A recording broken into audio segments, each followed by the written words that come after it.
I live in a small city. There's an art gallery not far from home. It was always empty.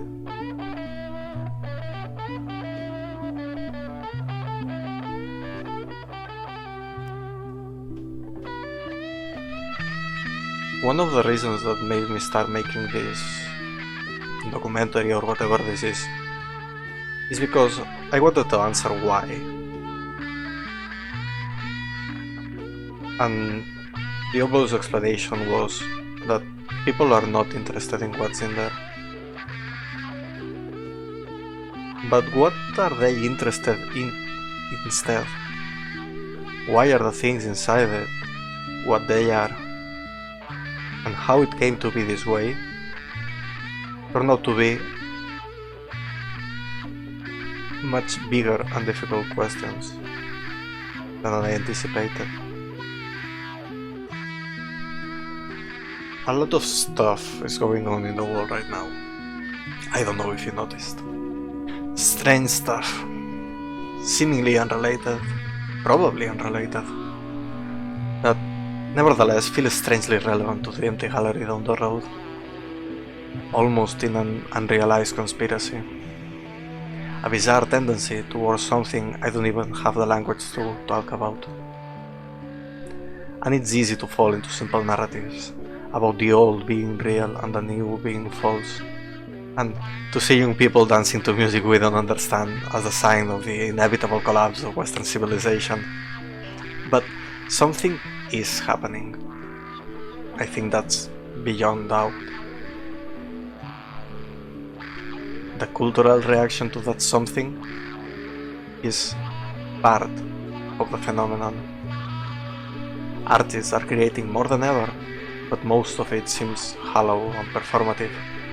People are buying overpriced artsy bullshit and clothes with the desperate hope that it says something about them. Stadiums are filled with thousands of people to see musicians that don't even sing, can't even play, don't even write.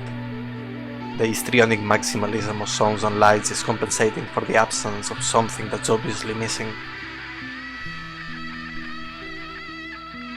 The gallery closed a couple of weeks before recording these lines, and similar places are following the same fate, the scene devoid of actual interest, lacking a foundational undercurrent of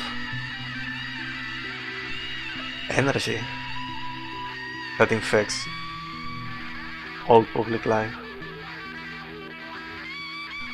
Why this happened and what does it mean is something I can't answer without also talking about the whole world, about art, about people, about entertainment, about modernity, about postmodernity, about technology, about the individual, about politics, about war.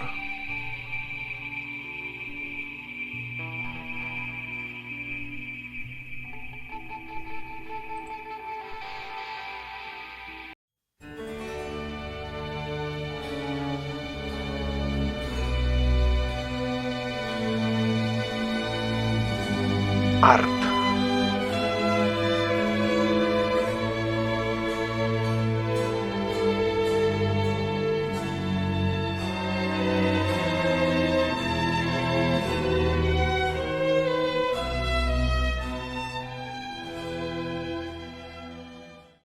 Art changes. One of the ways art changes is by building upon itself, by creating and developing its own internal language. First, a scene is created by an author, meant to convey an emotion, a tone, a piece of meaning. Then, through repetition and homage, its purpose mutates. It becomes a trope, a device, a technique, because it has already established itself as a proxy in the mind of the audience, sometimes transforming entirely into something new.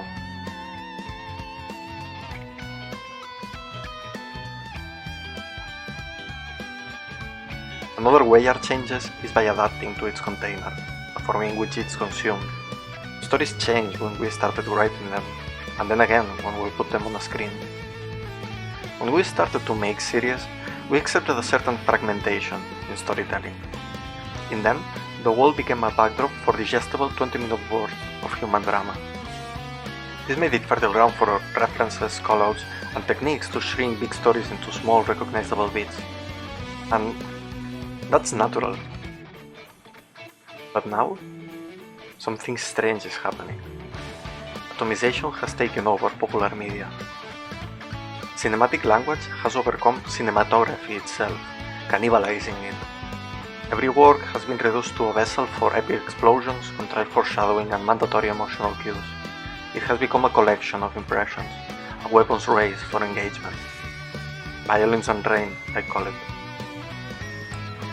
The form of consumption has transformed so much, language evolved so fast, attention reduced to so little that you don't need deep narrative context to make the audience care about what's happening on screen.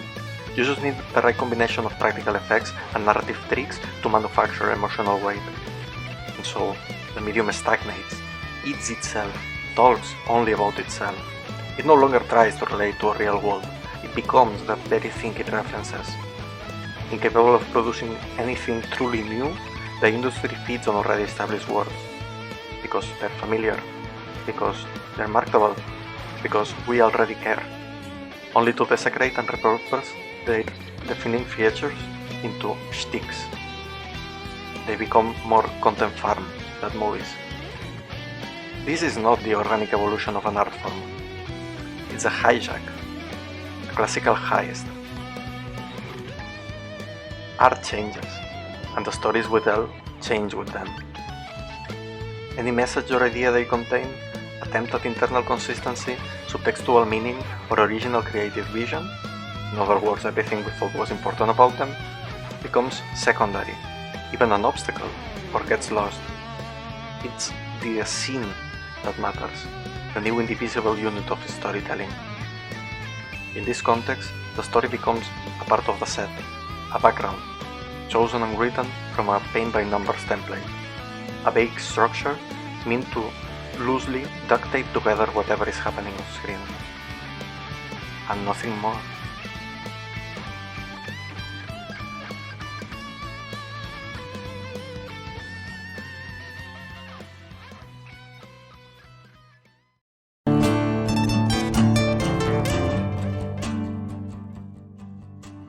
This is not about bad movies. The problem is that the function of fiction is to mediate our relation with reality, and as media products and commercial entertainment are more and more commodified, engagement becomes a proxy for worthiness, so banality overcomes meaningful content, and that reflects back into us, because we watch the screen and create ourselves at its image. Then, as we try to navigate the world, armed with the marked expectations about how it should feel and how it functions, we become more and more alienated from it, until the differences between the parody we have created and the world we superpose it to explode in our faces in every conceivable way.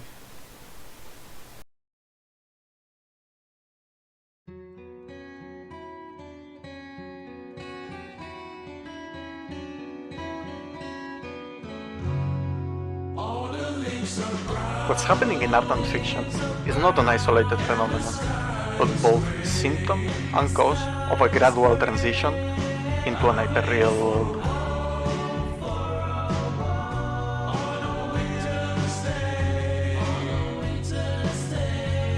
From something that exists as itself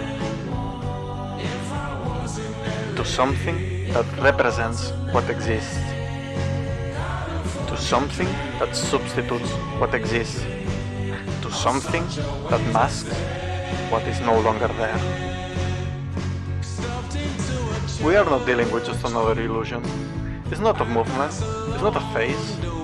We interact with it directly, all the time, every day. It's the invisible psychological construct of meaning that permeates the world, that articulates itself through images, symbols, language, that we accept without noticing, and has begun to change. It's not a conspiracy. It's an avalanche.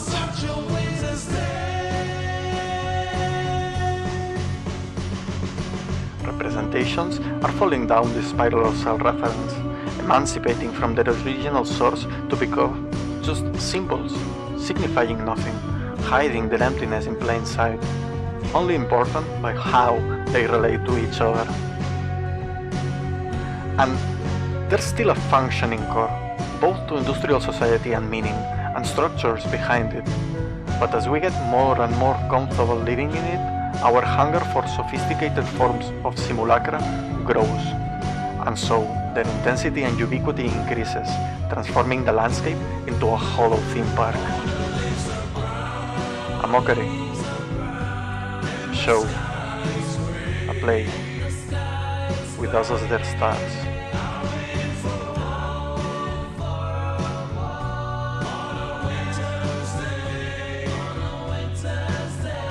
Reality itself, as it feeds our need for fresh content and narrative, enters this game of self-fulfilling fantasies. And Western civilization, whose palingenetic core is not Athens and Jerusalem, but Hollywood and New York, becomes involved in an incestuous relationship with itself, where causes and consequences, stories and facts become so intertwined that what can present itself as a more sophisticated form of reality becomes exactly that.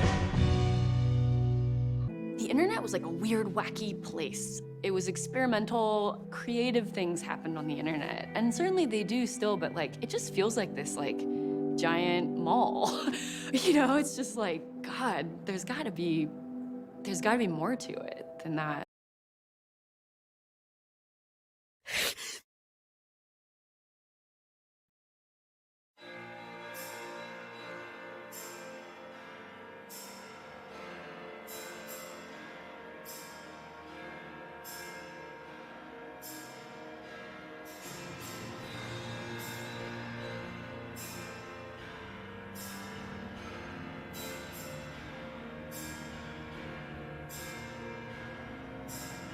To face the disorientation and disillusionment brought about by modernity, and to deal with the humiliating sense of inadequacy inflicted to the self, we decided to create an identity that would not be out of place in this new world, nor dissolve in the infinity of other people. We crafted not a false identity in the classical sense of the word, but rather an hyperreal persona, a blur between fantasy and reality, fine-tuned by the approval of our peers. One that even we, ourselves, can believe in.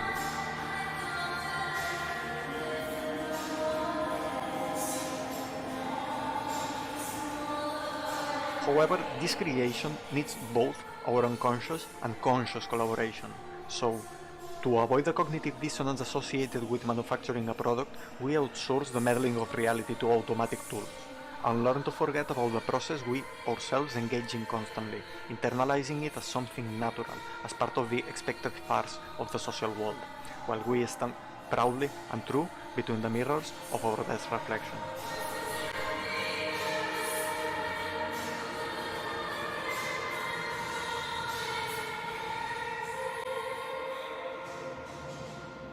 But despite our efforts, the result didn't make us any happier. Because the moment we turned on the camera, the whole wide world became a stage, and we became lost in the performance.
in all the stories about a character discovering they are not living in the real world, that situation is immediately solved by showing that there's at least somewhere to go back to, a way to break free from the fantasy, that despite all the contrivance, reality is still there. Often, their particular prison can be interpreted as an allegory for our own, but that's not the case. Despite what this beautiful movie tells us, there's no baseline reality to go back to, no true self, no authentic experience, no mythical past, no outside world. Reality, as we perceive it, was always a symbolic construct, a spectacle, made by a litany of cultural ideas, realities, fictions, and useful models that allow us to navigate within the social and material world. Our attempts to break free from our own conditioning of escaping the matrix or whatever you want to call it only lead us further into the simulation. Instead of making us free, they drive us into delusion, isolation, alienation, loneliness, or death. Because the goal was never to inhabit the desert that's actually the real, but to recover a lost sense of agency within our own lives, to defend the dream of being a person, to avoid the paralyzing complexity of a world well beyond our understanding. And that task can only be accomplished via the accessory symbolic meaning of what tragically is just yet another fiction.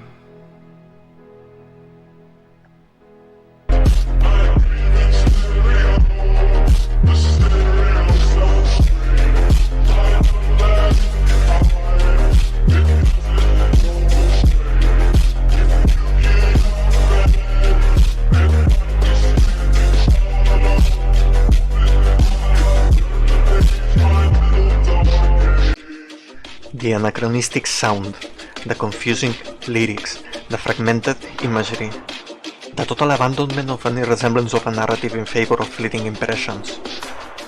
How it desperately tries to convey meaning, and how it fails, the harder it does.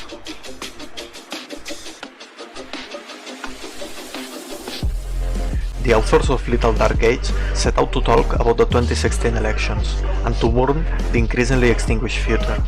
But instead, they created a vessel that has been appropriated by the internet, where has been used to celebrate and canonize not only the Roman Empire, but every and any idea that promises certainty in the cultural void. This ironic accident is a perfect microcosm of everything that's happening, and everything I've been trying to talk about in these essays. Technology, art, politics, modernism, fiction, individualism. But the resulting spectacle can't be explained. It must be experienced by submerging directly into it.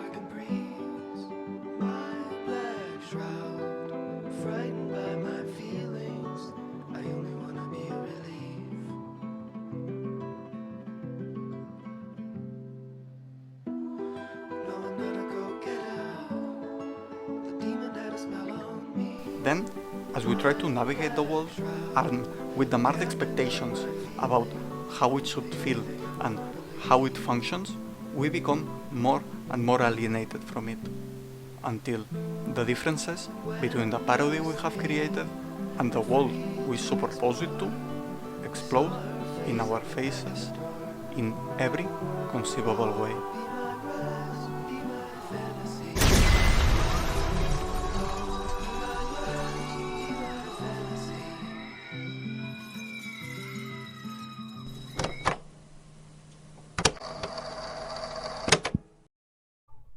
Or they don't, and we keep on living. And while we do that, under the surface, they will mutate and spread into every single area of modern life. And while most people normalize and habituate to it, some of us are going to be left facing an enemy we cannot smell, touch, define, or feel, not even fight. What we fear, perhaps, is not so much the consequences of its eventual collapse, but the inertia of the system is so huge that it will continue indefinitely, even without us. The world has reached escape velocity, and we sail now the uncharted waters of a new one. The usual ideas we used to build our understanding of the world around are just gone, reduced to their deneutralized symbolic element, made into superficial individuation techniques, or reconstructed as part of a consumer archetype. Virtue, morality, ideology, work, war, knowledge, truth, God. And we cannot go back to them, no matter how strong our nostalgic yearning for the mythical past. Their absence is with us forever. We're stuck in the future.